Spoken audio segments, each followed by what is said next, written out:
Hey, what's going on, all you maniacs out there? This is TJ Tally coming at you with episode 4 of WNW, or Wrestling News Wednesdays.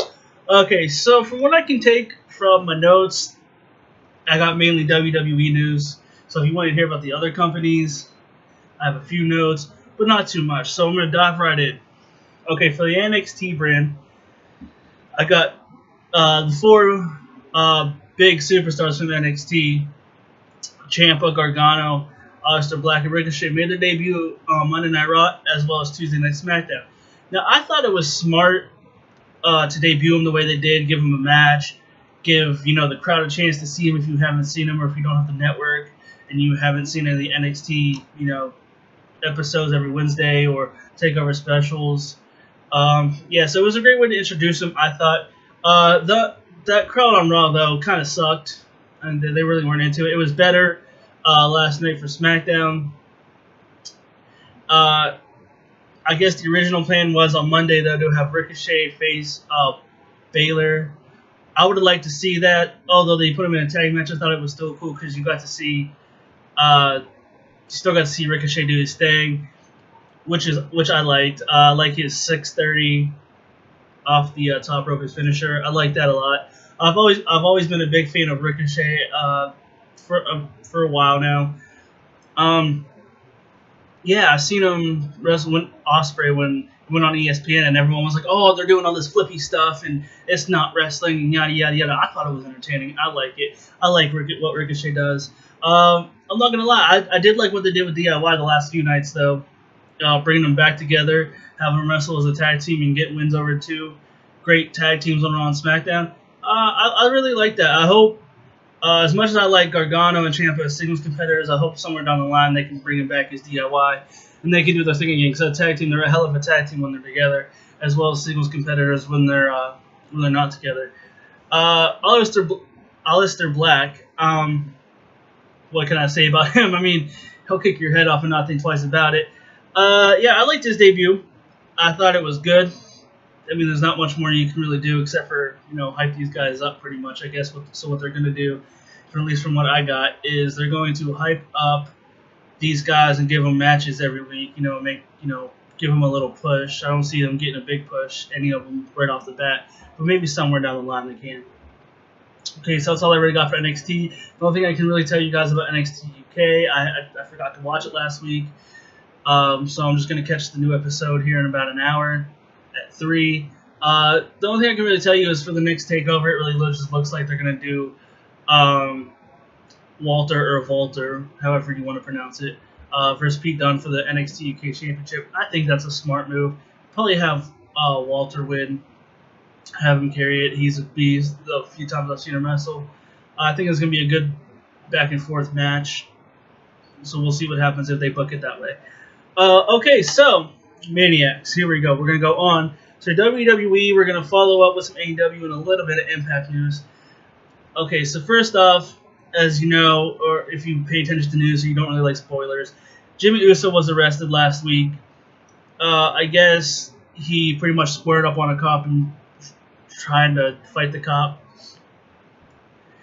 Because I guess the cop pulled him over. They were going the wrong way on a one-way street, and he smelled alcohol, so he was just trying to make sure everything was okay, and Jimmy Uso was like, I want to square up. So he was arrested and released on bail. I don't know what else is going to happen with that. I know they won the tag titles for the Elimination Chamber, or at the Elimination Chamber pay-per-view on Sunday. Can't really say too much. Yeah, they might not keep them long as they don't sign another contract. They won't be tag champs for long, I don't think. Maybe hold them to WrestleMania and then lose them, because I know that they're supposed to exit sometime in April, so unless they sign another contract, like I said. So I don't see him keeping it long. I know The Miz and Shane get another chance at Fastlane, which I'll be at in Cleveland, so that's a good thing. So that's all I really got to say about that. The Royal Rumble next year, 2020, it will be in Minute Maid Park in Houston, where the Astros play baseball. I don't know why they're trying to do these baseball stadiums. I do like the idea, though. I think it's cool because you get like a different entranceway than the ones we get on SmackDown and stuff and Raw. So I think it's a good way I did like the baseball stadium in Phoenix this year. I thought that was a cool idea, have a curved ramp and different setup and stuff. So I think it'll be cool. I'm just kind of curious, how to see how they're gonna do it in Houston. It looks like a smaller place. It might be a bigger place. I don't know, but we will see. The breaking news. Looks like DX will, as far as I know, they're going to be the headliners for the Hall of Fame this year. Yes, the original, well, not the original DX, but like the Attitude Era version, the original, which is Shawn Chyna and Triple H. The Attitude Era one was the one going into the Hall. Chyna, Triple H, Billy Gunn, X-Pac, Shawn Michaels, and Road Dogg. I'm super excited to see DX. I was a tiny kid, grew up in the Attitude Era though, so I remember most of it. I was about 5 or 6, But anyways, yeah, so I remember most of it. I like DX. I've always been a big fan of DX, so I like this. The main points though from this is Chyna is finally going into the Hall of Fame. Yeah, we know her other career choice after WWE. I'm not going to get into that. If you know, you know. If you don't, you don't. But yeah, so Triple H was always, it's a kid product now. We don't really, it was always a scary thing if someone looks up Chyna and it brings up, whatever it brings up. Here's the thing. For what she accomplished in the WWE, I believe that she belongs in the Hall of Fame. So I'm finally excited that she's in there one way or another. I wish she would go in as a singles competitor as well. Maybe somewhere down the line they can finally figure that out. But I'm just glad that Chyna's getting her just due in the Hall of Fame. Another takeaway I take from DX, Shawn Michaels is going to join Ric Flair as a 2-time Hall of Famer. So I'm excited about that. He had a hell of a career just like Chyna did. She broke barriers and stuff. So I'm super excited for DX getting into the Hall of Fame. I think it's about time that they got into the Hall. Another thing I want to talk about is Todd Dillinger requested his release last night, I guess at the SmackDown TV tapings or maybe after, but he requested his release. The thing I gotta say is this has been a long time coming. I feel like he has a talent to be a world champ given the opportunity. He could put on good matches and stuff. But WWE, yeah, they just didn't have anything for him. They underutilized his talents. I mean, what can I say? He got fed up and he wants out. I think that's a smart play. I know everyone can say, oh, but you're going to say he could go to AEW. Yeah, you're right. He could go to AEW, but he could also go to Japan. He could go, 5 or 6 other different places. It depends on where he wants to go and what he feels is the best deal for him. Wherever he goes, I hope it's best for him, and I wish him nothing but the best. I touched on Mission Shane getting a rematch for the titles at Fastlane. Yeah, I'll be there. Yeah, no, they just get a rematch. I don't see anything to it. I think the Usos are still going to win, and the Miz is going to turn on Shane and is going to set them up for WrestleMania. I think this is just a filler match for the Usos, so we'll see what happens.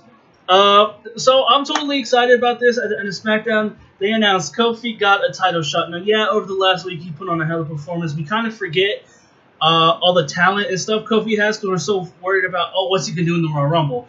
Or, what is this new day going to do now? I think it's exciting. He's been there 11 years. He's finally getting a shot.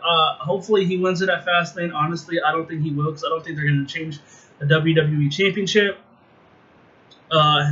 One pay-per-view before WrestleMania. I don't think it's going to happen. I hope it would happen. Maybe not. Maybe they'll do a screwy finish and Kofi gets a WrestleMania moment and finally beats Daniel Bryan. At WrestleMania, we don't know. They're trying to bring someone back to face Daniel Bryan. I don't like that. Look, do a screwy finish or something. Give Kofi another chance at WrestleMania, but have him win this time. And then give him his WrestleMania moment, and let's just go from there. That's just how I feel about it. I do hope Kofi does become WWE champion at some point because that's what we want. You guys, they came out like the first week of the new year and said, this is going to be run different. We're going to listen to our fans. Well, if you want to listen to your fans, make Kofi WWE champion. He has been there 11 years. He has done just about everything you asked of him. Give him the title, please. That's all I ask. Alright, the next thing I want to talk about is Angle WrestleMania 35 retirement match. Could he have a retirement match? Yes. Is it possible? Absolutely. The article I read yesterday pretty much stated he could have his retirement match. He might not. It depends on pretty much how he's feeling. He could wrestle more after WrestleMania. I know every dog has his day, and it comes a time where everyone's gonna hang up the boots. Angle, he's getting up there. Personally, I'd like to see him wrestle more if he was healthy, but he looks like he's on the decline a little bit. So I think a retirement match at WrestleMania 35 with him winning would be the right move. Now, who his opponent would be, I don't know. Give him a big name star and have Angle go over. That's the only way I can think of it. Don't give him someone like a Baron Corbin or a Drew McIntyre. Don't have it that way. I mean, if they do have his retirement match, it looks like it's heading that way. Don't have it that way. Give him a big name. Yeah, so then Mandy Rose beat Asuka last night on SmackDown. So it looks like they're gonna. Asuka said she wanted a new challenger. So it looks like they're gonna go Asuka and Mandy Rose just for Fastlane, having a filler match pretty much. Because then I also read Asuka's opponent at Mania. Surprise, surprise, could be Lacey Evans. Here's the thing, I like Lacey Evans, cool and all. I mean, she's a good in-ring worker. I think she needs to earn her way, which I'm sure they will do that. Mandy, I don't know though. I mean, Asuka, yeah, she's a hell of a wrestler and stuff. Lacey Evans though, I don't know, can be a good challenger. Maybe they can have a good match. I don't know. We will see. If it does appear that way though, and Asuka is still champ after Fastlane, I got Asuka winning at Mania if she faces Lacey Evans. I just think it's too early. Oh, excuse me. I just think it's too early for Lacey Evans to hold the major belt on SmackDown or Raw right now. Okay, so that's it for WWE news. AEW, the only thing I have is The Undertaker is going to appear at StarCast 2. Now, StarCast is pretty much a bunch of wrestlers and old-timers or Hall of Famers and stuff. They get together. Pretty much, it's kind of like a WrestleCon for WrestleMania, except it's going to be in Vegas. It is called StarCast 2 because it's for AEW's Double or Nothing. The thing is, I guess Vince is mad about this. Look, dude's getting old. He wants to make more money. I'm sure he has enough money to be fine for the rest of his life. But he wants to make more money. He wants to go do appearances for his fans and stuff. By all means, let the dude just go make his money and greet the fans. Will he appear at AEW for AEW at Double or Nothing? More than likely not. I mean, he's a WWE guy. If he does, I mean, that's going to be a hell of a surprise. But what are they going to have to pay for him to come and show up at Double or Nothing? It would be a hell of a lot. But yeah, so I don't see him, really doing that. I just think he's going to appear and have a good time. But it was kind of shocking when I said, "Oh, Undertaker's going to appear for, Double or Nothing." So I was like, "Oh, I'm super excited." Super excited. It's kind of weird seeing the Undertaker appear at a non-WWE event that's not a Comic-Con, but is what it is. Vince is mad. Vince is mad. Okay, and lastly, Impact. They're coming out of the tapings over the weekend in Las Vegas. From what I read, it looks like they're going to do Brian Cage versus Johnny Impact for the Impact Championship. LAX versus the Lucha Brothers again for the tag titles, and Tessa Blanchard versus Gail Kim. And it's all going to be at Impact Rebellion, which airs live on my birthday of April 28th. I don't know if I'm going to order it or not. Maybe I'll watch it, maybe I won't. It depends on what we do that day because, like I said, it's my birthday. But from what I can tell, Brian Cage and Johnny Impact always kill it, whether in Lucha Underground, which I've seen them wrestle before, or in Impact, they always kill it. LAX and Lucha Brothers, which is Phoenix and Pentagon, always kill it. They killed it the last two. They killed it in the last pay-per-view, that Homecoming, which Impact held. They killed it, I think, last week on the tapings. So I'm super excited, and it's kind of been teased since Taya Valkyrie won the Impact Women's Championship that it was going to be Tessa Blanchard and Gail Kim at some point. It's going to happen at Rebellion. I can't wait. They're both great wrestlers. Yeah, but as far as that, I don't really have anything else for you guys today. I just want to say I hope you guys had a good Valentine's Day last week. I know, I just hope everyone had a good Valentine's Day. So yeah, other than that, subscribe to the channel. YouTube channel, Joshamania. Follow us on Twitter at Joshamania19. You can follow me at TJTally25 on Twitter. go like the Joshua Mania Facebook page. And you can follow Maniac Mansfield himself on Twitter at CatholicJosh122. Other than that, I don't have anything else for you guys today. Stay blessed.